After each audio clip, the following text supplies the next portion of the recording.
Good morning guys. Back with another video.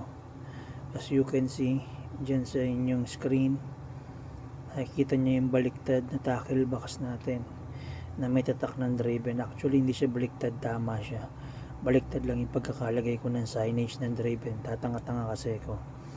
Anyway, isa na namang YouTube video guys. Very quick lang to. Dahil nasa trabaho tayo guys, as you can see, work from home tayo. Ayan, so madali lang to, very quick lang, naka break lang naman tayo.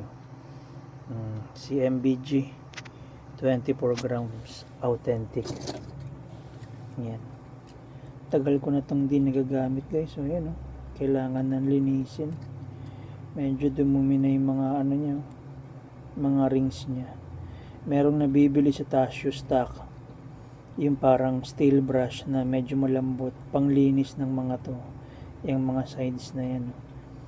So baka mag-order tayo nun para at least malinis natin to. Tingnan nyo naman yung point to, bagong bago yung pagkakalagay ko niyang laser point na yan. Nakalimutan kung laser point o basta yan, yung point na yan, in-install lang ko siya. 36mm yan. So ang nakalabas lang bali 34, nakabaon yung 2mm dyan. Yan, MBG authentic 24 grams to. Sobrang dami ng darts natin, hindi na natin nagagamit lahat kahit sa practice. Tapos nalilito na rin tayo. Buti na lang na-out ko na yung mga mabababang grams. Ang naiwan na lang is yung 24. Tapos meron tayong dalawang 25 grams. Yun nga, yung mga original darts natin na tungsten. Yung mga unang tungsten natin na darts. So yan siya. Napaka solid unit niyan. Kailangan lang talaga ng linis nito. Baka ibabad sa baking soda o kahit sa coke lang. Tapos i-brush lang to para umayos yung gilid. Ayan yung marking ni MBG. Winmau. Authentic siya. Authentic.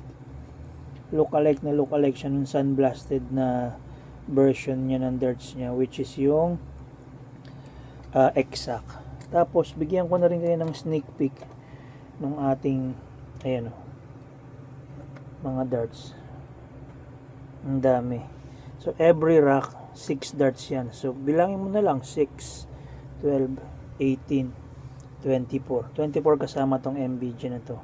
So 24 sets na lang siya kasi na-out na natin si Bristo, na-out na natin si Patriot, na-out na natin si Monster, Ghost 2, na-out na natin si John Low Convertible, na-out natin si Monster Jaban, na-out natin si Johnny K, at saka na-out natin si ano yung isa? Nakalimutan ko yung isa. Ano ba yung isa na-out ko? Meron pang isa eh. Nakalimutan ko na, sobrang dami na kasi. Marami na rin tayong na-out dun sa ating mga collections. Ano itong isang na-out ko? Nakalimutan ko.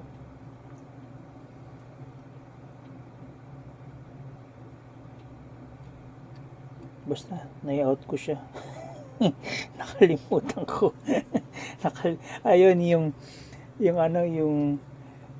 Harrows, yung 22 grams kong Harrows. Ano ba ito? Nakalimutan ko siya. Ang tanga-tanga ko. Si Harrows Assassin, yung 22 grams, na-out natin siya. So yun, pito yun na-out natin dun sa collections natin. So what remains, ayan, yung mga nandyan, puro mostly 24. Isa na lang ang different weight dyan, which is yung eto, nasa ilalim siya eh. Yung bullet type natin na ginamit ko ng last competition, yung Harrows Alien. Yung Harrows Alien na lang yung pinakamagaan dito, 21 grams. Andali lang nasa ilalim kasi siya, kasi inaayos ko sila yung by style ng shop. So ayan siya, yung bullet type. Hindi ko kasi siya mabitawan kasi brand new to, brand new. Ang ganda pa ng setup. Gamit ko siya nung nakaraan. Ayan, gamit ko siya. Nag close out siya ng 2 bahay. Tapos dalawa rin dun sa sniper. Nakakatawa nga ako ng competition na yun last time. May kwento ko lang. So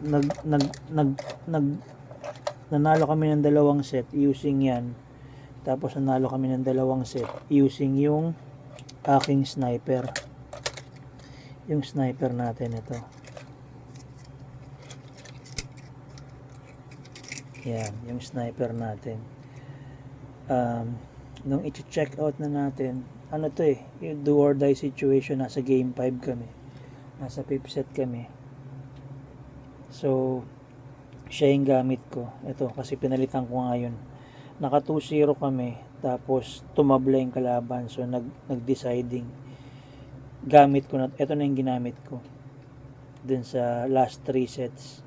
Ayun, nung naka-advantage kami nung una, maganda yung hagis namin magkakampi. Nung 161 left kami, sa akin na sana yung darts na yun. Sa akin na yun, kayang-kaya kong kuha yun. Nakakakuha nga tayo ng 170. Yung big fish kung tawagin. So, ito yung sistema, no? Na-share ko na to sa Facebook page ko rin 161 left. Ako yung tumitira. May nakasabit na sling bag sa leeg ko. Habang tumitira kasi sobrang dami na naglalaro. Ayokong iwanan yung gamit ko kasi may extra darts nga ako doon. Ayun nga yung alien. Yung tinuro ko sa inyo, 2 darts yung dala ko nun. So, ito yung gamit ko. Ayokong iwanan sa table yun kasi baka manakaw. So, nakasabit sa leg ko yung sling bag kasama yung darts na yun. 161. So, unang tira, triple 20, pasok. Pangalawang tira, pangalawang darts, triple 17, pasok. So, 50 left. Ako tong si Tanga na imbis mag-focus dun sa may cherry out kasi last darts na nga. Deciding game pa yun. 32 left yung kalaban. Lumapit ako sa may board, which is my big mistake. Nilapitan ko yung board to check kung tumama talaga sa triple 17 yung pangalawang darts ko, which is tumama naman. Medyo madilim kasi yung lighting dun sa competition. So pagbalik ko ngayon sa may pwesto sa guhit, syempre nawala yung momentum kasi dapat dire-diretso na yun, di ba? Yun naman talaga dapat, nakapokus ka. Ang nangyari, pag tira ko, tumama sa bulls lang, sa bulls, 25 left. So 25 left, akala ko good prep pa din dun sa teammate ko. Medyo bata yung teammate natin So akala ko good prep pa din. Kaya lang, yung kalaban nga is 32 left na lang. So meron silang 3 darts to spare dun sa double 16. Unang 2 darts ng kalaban wala, tabyos. Nakakasoy sa last darts, natamaan yung double 16. Hindi na umabot dun sa kampi ko. Ayun, sawi kami. And that's one cause kung bakit minsan yung mga highest checkout hindi natin nako-close. It's because imbis na mag-focus tayo dun sa last darts to close out the game, minsan na out of focus tayo kasi we want to double check kung tumatama ba yung darts dun sa dapat tamaan na triple. Ganun yung nangyari. Epic fail ako dun, sayang. So imbis na tumama sa cherry, tumama lang sa bulls. Sa bulls lang tumama. So yun, talo. Deciding game yun. But anyway, ay yung tinatawag na breaks of the game. Kailangan talaga mag-focus ka lang dun sa laro. Huwag kang maingay, huwag kang lapit sa board to check. Pero kailangan mo kasi sa competition kasi wala naman tayong umpire, wala naman tayong referee. So minsan kailangan mo ring i-check. Pero you have to trust kasi yung tira mo. Kung alam mo tumama yun. Pag naibato mo na yung last darts mo, tsaka ka na lang lumapit to sa may board to confirm kung talagang tumama. Ganun na lang. So lesson learned as we go along dun sa mga next competition na lang. Ganun yung gagawin natin. But anyhow, ayan guys, ayan yung remaining darts natin, collection natin. 24 na lang sila from 30 something yan. 38, 39 yata yan. Marami tayo na out, pero pa yung mga talagang pambenta lang natin. Sobrang dami na since the pandemic. So ayan na lang yung naiiwan sa atin. Yung mga anak ko meron din silang mga darts sa sarili nila. So ayan. But anyway, ayan lang yung simpleng usapan natin sa ating YouTube video. Nag-update lang tayo ng collections natin kasi marami tayo na out this week. So, maraming salamat po sa panonood ninyo. And palike and subscribe naman po ng ating YouTube channel. Merry Christmas po sa inyo. Gagawa po tayo ng Christmas na video kapag merong competitions po ulit. So, again, this is Jom Soriano and tapos na po yung ating usapang darts. Good morning po and balik na po ako sa aking trabaho. Thank you.